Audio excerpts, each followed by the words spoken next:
Are you ready to take your home theater experience to the next level? Today we're deep diving into the LG UR73 to help you decide if it's the perfect visual upgrade for your room.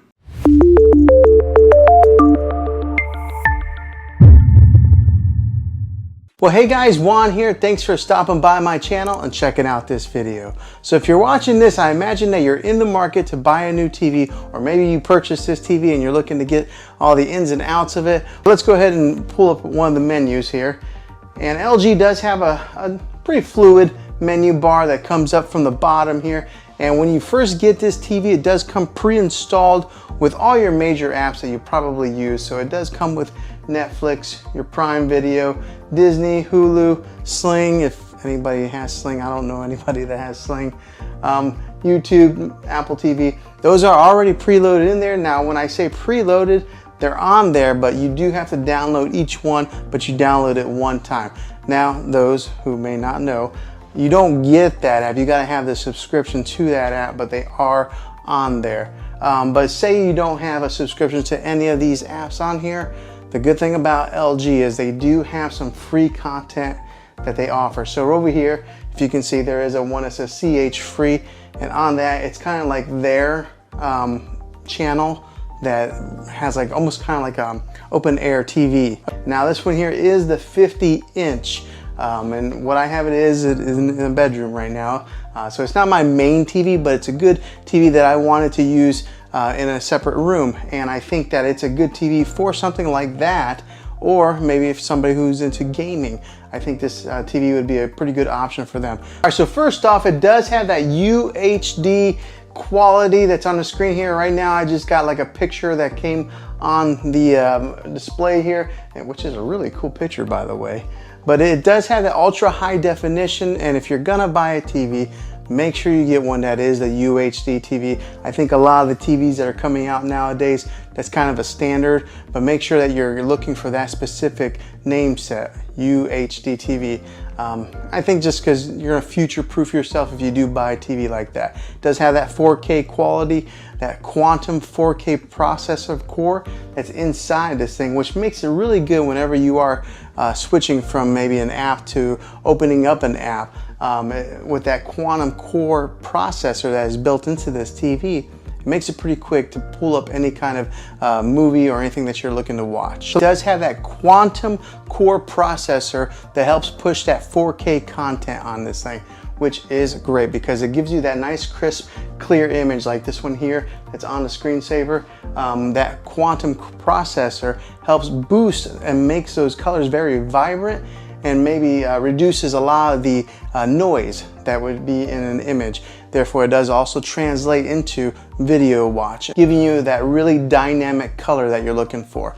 Also, with that quantum processor core, it upscales the 4K movie watching experience whenever you are watching any type of movies or TV shows that are broadcast in that 4K quality. And with that powerful processor that is built in there, if you are a gamer, it gives you that low input lag. So whenever you're playing any type of games that have a first person shooter games, or anything that's like maybe driving, or maybe sports games where the ball's flying through the air, because of that processor, you're going to get better clarity, and it's going to be able to interchange with the motion of those games, giving you a very pleasant gaming experience. And also the measurement of the stand legs from here to here, in case you do have a existing sound bar and you want to see if it's going to fit in there. But the measurement for the legs is 40.9 inches. So that's about how much space you would have to fit maybe a sound bar in there. And then just to give you the weight size of the TV, it's a 24.9 pounds. So it does have a little bit of weight to it, but the bigger the TV, the heavier they are. Okay, so if you look over here on the menu some more, there's one that's called Peacock. That's like their latest and greatest app that just came to the LG App Store. And it's got a slew of free content on there as well. It's got the Google Play Store if you are into that family there of the Google apps. It does have Vudu, Showtime, Stars, Redbox. Remember, we used to have to go buy or rent a DVD and then return to the Redbox store. Well, now you can just rent them right here on the app. It's got the CBS All Access, Spotify, so if you do want to listen to any type of music, you can do that right here on TV. And then it's got YouTube TV if you're into that. and then also just the regular YouTube app below it. So it has pretty much all your major apps that you're probably looking to consume any type of media on. Now, one that it is missing is the Spectrum TV app, which for myself, that's how I watch regular TV. Unfortunately, Spectrum did sign a deal with Roku and Samsung, so their app only goes on those two platforms. So you can't get the Spectrum TV app on here, but I think that there's a whole slew of other options, and if you're looking to get any kind of like live TV media consumption. Okay, and just to give you a quick little look at the remote here, this is what is on the remote. It does have a built-in Netflix button. It's got a built-in Prime Video button, and then there's a movies button right here, so that way you can customize it. But it's got all your major settings buttons and everything that you would normally need. And the thing I like about it does have that push button feel versus having like maybe like a touchscreen, kind of like an Apple TV remote.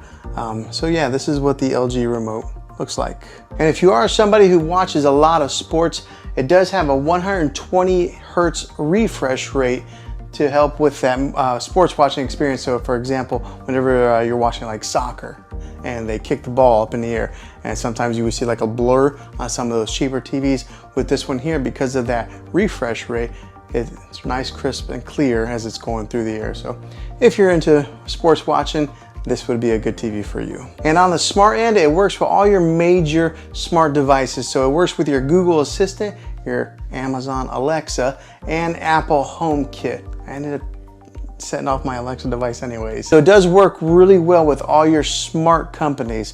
The good one is Apple AirPlay is built into this. If you are an iPhone user, you're able to mirror your iPhone to this TV. Now, I did talk about the audio earlier in the video, but this one does have a 2.0 channel when it comes to the audio, boosting about 20 watts of power.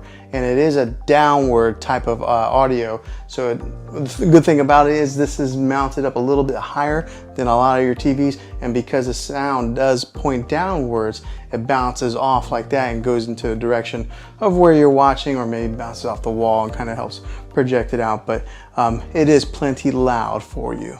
Now, after testing this TV out for a little bit of time, the one thing that really caught me by surprise is how loud it is. A lot of times I only have to listen to this thing, right here's the volume button, but I usually pull it up to about 18 is where I'm comfortable at listening to it. And I do have kind of a longer room here. 18 is plenty loud for me, so therefore I don't really need a sound bar with this TV. That's just an additional expense. If you're wanting to save a few dollars, I think you'll be okay with that, because a lot of these TVs, the sound is just terrible. But with this one here, it performed pretty well. Now, if you do want to get some of those booming bass sounds whenever you're watching your action TV or anything like that, then yeah, look at maybe adding a sound bar to enhance your movie watching experience. But if you're just looking to save a few bucks, this TV, the sound in it, will do just fine. Now, another good thing with this TV is the thin bezel that is all the way around, making it really nice for your decor, because a lot of your TVs that are coming out nowadays, they try to go as thin as they can on those bezels. This one here does a pretty good job as far as being able to maybe match into your decor. Right now, I just have it sitting on top of a dresser. There are 4 screw holes on the back, so that way you could mount this on the wall if you wanted to. Now, let's talk about the back a little bit more, and let's talk about the inputs that it does have. Okay, so on the back of this thing, there is a USB input in case you're wanting to hook up any type of media player to it.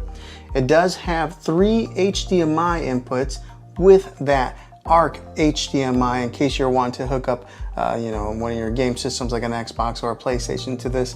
It does have the ARC HDMI input on here also, giving you 2 other HDMI inputs. It does have an Ethernet port in case you're wanting to wire in your internet directly into this, and it does have your RCA jacks with all the color coded. And it does have that old-fashioned coax cable in case you're wanting to hook up an antenna to this thing and watching a live open-air TV. And then fresh out of the box, whenever you do buy one of these LG TVs, they do come with a 1-year warranty. I've never really had to use any warranties on my TV, and I've never bought any extended warranties myself. That's just me being an average consumer, maybe somewhat of a cheapskate. But I never buy any of those extra warranties. but this one does have a 1 year right out of the box. Okay, and just a preference to say I don't work for LG at all. This is just my average consumer review on this thing, my honest review. Well, hopefully this video was helpful to you. If it was, click a thumbs up on this. Go ahead and subscribe to my channel. I make tech videos all the time, and I would love to have you back in the next one.